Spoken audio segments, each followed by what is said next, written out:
जिंदगी खेलती भी उसी के साथ है जो खिलाड़ी बेहतरीन होता है। दर्द सबके एक से हैं, मगर हौसले सबके अलग अलग होते हैं। कोई हताश होकर बिखर जाता है तो कोई संघर्ष कर कर निखर जाता है।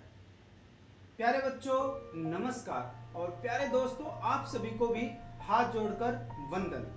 तो स्वागत है आप सभी का संडे स्टोरी में। प्यारे दोस्तों, ये एक नया अध्याय लेके आया हूँ अपने YouTube चैनल प्रेम ज्ञान पर, संडे स्टोरी।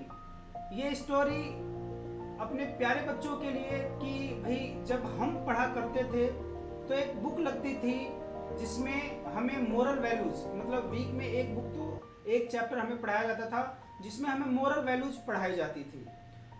तो आजकल तो लग नहीं रही है, फिर भी इस संडे स्टोरी के माध्यम से रोज 8 बजे ये आपको मिल जाया करेंगी। ये वीडियोस अपलोड हो जाएगी और वहां से आप सुन सकते हैं कि क्या मैं कह रहा हूं। तो आज के संडे स्टोरी में आपका स्वागत है और मैं आपको इस स्टोरी के माध्यम से ये बताना चाह रहा हूँ कि यदि आप विद्यार्थी हैं और पढ़ रहे हैं तो आपको कष्ट भी सहना पड़ रहा होगा, रात में जग जग कर पढ़ना पड़ रहा होगा। तो ये जो कष्ट है अभी सह लीजिए, आगे के लिए सुखदायी होगा। तो चलिए ज्यादा से किसी एक गांव में बहुत ही प्रसिद्ध मूर्तिकार हुआ करते थे और मूर्तिकार अपने परिवार के साथ बहुत ही सुख चैन से अपनी जिंदगी गुजार रहा था।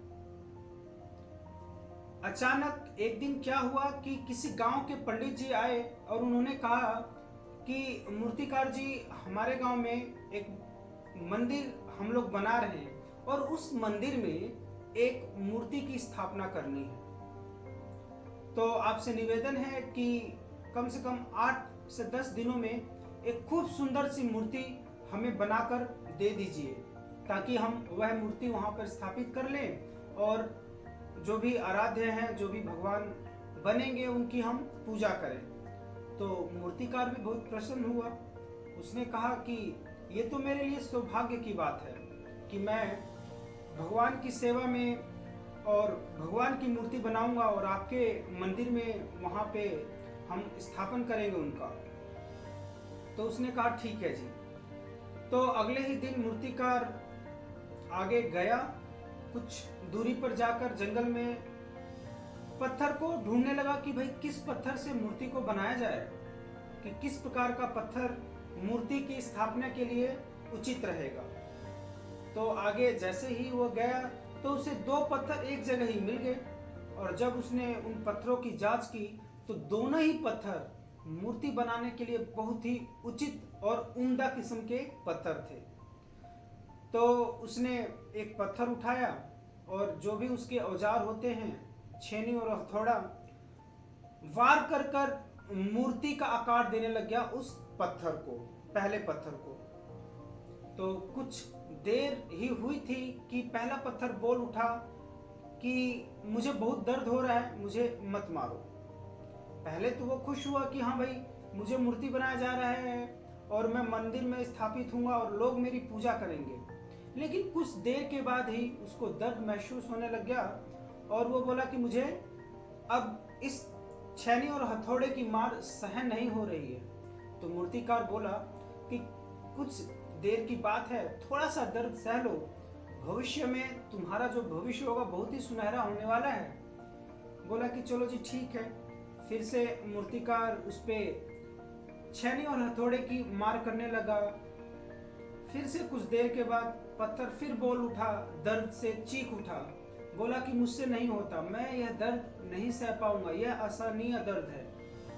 मूर्तिकार फिर से बोला कि भाई मुझे मालूम है आपको दर्द हो रहा है, लेकिन जरा उस दिन की भी तो कल्पना करो कि जब तुम मंदिर में पूजे जाओगे, जो पुजारी लोग हैं तुम्हारी कितनी सेवा करेंगे, लोग दूर दूर से आएंगे, तुम पर दूध चढ़ाएंगे, लोग दूर दूर से आएंगे, फूल अर्पित करेंगे तुम पर। लेकिन जो पत्थर था वो नहीं माना, बोला नहीं, मुझे बहुत दर्द हो रहा है, मुझे नहीं सहना है। और क्या उचित है क्या अनुचित है इसका जो डिसीजन है वो मुझे करने दो, मुझे अब छेनी और हथौड़े की मार नहीं सहनी है। मूर्तिकार के बार बार भी कहने पर वह नहीं माना और अपने जिद पर अड़ा रहा। तो मूर्तिकार ने बोला कि ठीक है भाई, तुम नहीं चाह रहे हो अपना सुनहरा और सुंदर भविष्य तो कोई बात नहीं, लेकिन मेरी एक बात याद रखना, बहुत पछताओगे। मूर्तिकार ने उसको चेतावनी देते हुए बोला। पत्थर बोला ठीक है जाओ तुम यहां से। साथ में पड़े दूसरे पत्थर को मूर्तिकार छेनी और हथौड़े की मार से मूर्ति का रूप देने लग गया। और ये वाला जो पत्थर था, इसने उस छेनी और हथौड़े की मार सह ली। उसे मालूम था कि भविष्य सुनहरे होने वाला है। तो मूर्तिकार जो था बारीक बारीक तेज कभी कम वार करने लगा और वो पत्थर उस वार को सहने लगा। दर्द तो असहनीय हो रहा था, लेकिन वह उसे सह गया। अंत में एक बहुत ही सुंदर मूर्ति बनकर तैयार हो गया। पंडित जी आए और उस मूर्ति को ले गए और ले जा कर उन्होंने जो मंदिर का जो मुख्य मूर्ति होता है वहां पे उस पत्थर की स्थापना कर दी। अब वो पत्थर नहीं रहा, अब वो एक पूजनीय मूर्ति बन गया था। लोग दूर दूर से आ रहे थे, पूजा पाठ कर रहे थे, पुष्प अर्जित कर रहे थे, फल का चढ़ावा कर रहे थे, दूध अर्पित कर रहे थे। मूर्ति बहुत ही खुश हुआ। और ऐसे ही करते कुछ दिनों के बाद एक और पत्थर लाया गया और वह पत्थर उस मूर्ति से कुछ ही दूरी पर, जैसे मुख्य दरवाजा होता है, उस मंदिर के मुख्य जो कपाट होते हैं, दरवाजा होता है, उसके सामने रख दिया गया। अब इस पत्थर, जो ये पत्थर था, इस पत्थर पे क्या करते लोग, दूर दूर से आते लोग, नारियल उठाते और ले तेरे की दे तेरे की मार मार के उस पत्थर की हालत, मतलब हर दिन उसको दर्द सहना पड़ रहा था। सुबह से शाम तक लोग भीड़ लगाकर पूजा अर्चना करने आते, नारियल लेके आते, और नारियल का खोल आप लोग जानते हैं कितना सख्त होता है। तो हर दिन हर समय कुछ समय के अंतराल के बाद फिर से मारा जाता उसको, फिर से उसको दर्द सहना पड़ता था। तो देखिए प्यारे बच्चों, एक मूर्ति, एक पत्थर जो समय के दर्द को सह गया, उस समय उसको कुछ ना कुछ दर्द जरूर हो रहा था, असहनीय दर्द हो रहा था, उस समय के दर्द को सह गया, तो वो मतलब पत्थर से क्या बन गया, भगवान के रूप में पूजा जाने लगा, मूर्ति बन गया, जहाँ पे लाखों लोग आते, पूजा अर्चना करते, दूध चढ़ाते, नारियल चढ़ाते, पुष्प चढ़ाते, हाथ जोड़ते और 24 घंटे जो पुजारी थे उसकी सेवा में लगे रहते। और वहीं पर दूसरा जो पत्थर था, जिसको थोड़ा सा दर्द नहीं सहेगा, वो उसका क्या हाल हो रहा है आप लोग जान ही रहे हैं कि हर 1-2 मिनट के बाद एक ना एक उस पर नारियल फोड़े जा रहे थे। तो प्यारे बच्चों, इस कहानी के माध्यम से मैं यही कहना चाहता हूँ कि वर्तमान में जो आपको दर्द सहना पड़ रहा है, वर्तमान में जो आपको कष्ट सहना पड़ रहा है, घबराइए मत, ये कष्ट सहना ही पड़ेगा। ये कष्ट सहेंगे तभी आप भविष्य में जाकर मूर्ति की तरह पूजे जाएंगे, तभी आप भविष्य में आपका जो भविष्य है वह सुनहरा होगा। तो प्यारे बच्चों, मुझे उम्मीद है आज की कहानी आपको समझ में आ गई होगी कि वर्तमान जो समय है, यदि आपको कष्ट सहना पड़ रहा है, यदि आपको देर रात तक जगकर पढ़ना पड़ रहा है, सुबह जल्दी उठकर पढ़ना पड़ रहा है, जो खेल का समय है वो आप उस समय में खेलने नहीं जा रहे हैं, जो आपका मतलब आराम करने का समय है, आप आराम ना कर कर काम कर रहे हैं, मेहनत कर रहे हैं, तो यकीन मानिए आपका आने वाला भविष्य बहुत ही सुंदर होने वाला है।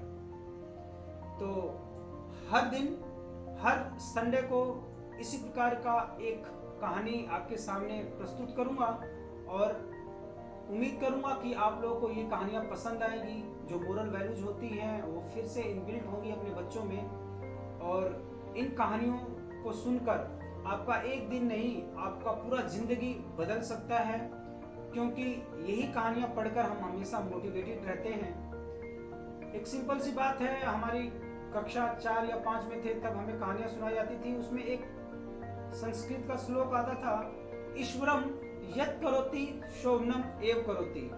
ये 4 लाइनें हैं, ये तभी मैं चौथी या 5वीं कक्षा में पढ़ रखा हूँ और अभी तक मुझे याद है। और इसका मतलब ये होता है कि ईश्वर भगवान जो करते हैं अच्छा ही करते हैं, हमें घबराने की जरूरत नहीं होती है। तो कभी कभार क्या होता है, हमारे मन मुताबिक काम नहीं होता, मौके पे हमें लगता है कि भाई नहीं हुआ काम, लेकिन ईश्वर इच्छा के कारण जब समय बीत जाता है तो हमें लगता है कि वो हमारे लिए सबसे उचित था। तो कहने का मतलब इस प्रकार की और भी कहानियां आपके सामने लेके आऊंगा। बस देखते रहिए, सीखते रहिए, समझते रहिए और खुद को मोटिवेटेड रखिए। जब आप मोटिवेटेड रहेंगे तो सफलता जाहिर तौर पर आपको मिलेगी ही मिलेगी। तो प्यारे बच्चों, इस प्रकार की कहानियां यदि आप हर संडे को सुनना चाहते हैं रात को 8 बजे, तो चैनल को अभी सब्सक्राइब कर दीजिए। और यदि आप मेरे प्यारे दोस्त हैं, अंकल हैं, आंटी हैं, चाहे जो भी भाई बहन हैं, आपके छोटे बच्चे हैं, तो ये कहानियां बच्चों को जरूर सिखाइए, क्योंकि ये कहानियां जो होती हैं हमारी जिंदगी बदल सकती हैं। Till then take care.